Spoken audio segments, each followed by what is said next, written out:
High court ने दिल्ली के स्वास्थ्य मंत्री सौरभ भारद्वाज और स्वास्थ्य सचिव एसबी दीपक कुमार को कड़ी चेतावनी दी। ज्ञात हो अपनी गलत नीतियों के कारण दिल्ली के मुख्यमंत्री अरविंद केजरीवाल के सलाखों के पीछे जाने के बाद भी दिल्ली सरकार के मंत्री और सचिव संभल नहीं रहे। इसी का नतीजा है कि दिल्ली हाई कोर्ट ने क्लिनिकल प्रतिष्ठानों को रेगुलेट करने के लिए कानून बनाने पर न्यायिक आदेशों का पालन नहीं करने के आरोप में दिल्ली सरकार के स्वास्थ्य मंत्री सौरभ भारद्वाज और स्वास्थ्य सचिव एसबी दीपक कुमार को फटकार लगाई है।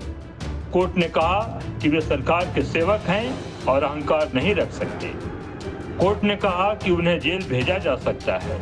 कार्यवाहक मुख्य न्यायाधीश मनमोहन और न्यायमूर्ति मनमीत पीएस अरोड़ा की पीठ ने कहा कि आपको व्यावहारिक होना होगा और यह भी सुनिश्चित करना होगा कि दोनों के बीच की लड़ाई में दलालों को फायदा न हो। पीठ ने कहा कि अगर मंत्री और सचिव मुद्दों को संभालने में असमर्थ हैं और झगड़ते रहते हैं तो कोर्ट किसी तीसरे पक्ष को चीजों को संभालने के लिए कहेगा या क्या करना है इसके लिए आदेश पारित करेगा। कोर्ट ने कहा कि सरकार और आप दोनों को यह सुनिश्चित करना होगा कि आम आदमी को फायदा हो। आप क्या कर रहे हैं? लोगों को उनके ब्लड सैंपल की गलत रिपोर्ट मिल रही है। दरअसल याचिकाकर्ता ने आरोप लगाया था कि राजधानी में अनधिकृत प्रयोगशालाएं और डायग्नोस्टिक केंद्र आरोग्य तकनीशियनों के साथ काम कर रहे थे और मरीजों को गलत रिपोर्ट दे रहे थे। मंत्री ने कहा कि दिल्ली स्वास्थ्य विधेयक को मई 2022 में ही अंतिम रूप दे दिया गया था। कोर्ट ने पूछा कि इसे अभी तक मंजूरी के लिए केंद्र के पास क्यों नहीं भेजा गया।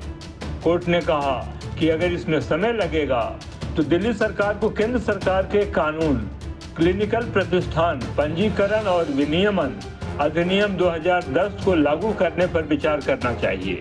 सौरभ भारद्वाज ने दलील दी कि कोर्ट की कृपा से सरकार को विधेयक को अधिनियमित करने में मदद मिलेगी, जिस पर कोर्ट नाराज हो गया और कहा, आपको लगता है कि हम इस खेल में एक मोहरा हैं और आप इसे रणनीति के तौर पर इस्तेमाल करेंगे।